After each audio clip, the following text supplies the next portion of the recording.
هل يخاف العميد ونيس بوخمادة من الاغتيال؟ لا والله، لا ما خافش. انا نمشي بروحي، اتداول بروحي، بسيارتي بروحي. ألا تمتلك ذلك الهاجس بأنك ربما ستقتل يوما ما، سيتم اغتيالك؟ لا، بالنسبة للموت مانيش خير من الشهداء اللي قدمتهم، مانيش أفضل منهم ولا أشرف منهم.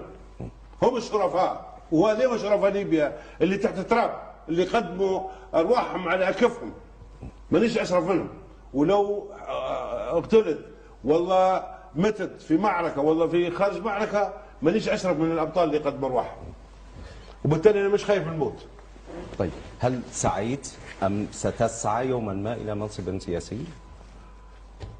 منصب سياسي يأتي يوم، يعني أنت طلبت مني نحكي باللي بيجي يوم نتحول البدلة العسكرية وشوفوا الحاج ونيس. أنا نتمنى في اليوم هذا أن ليبيا تلقى أمن وأمان.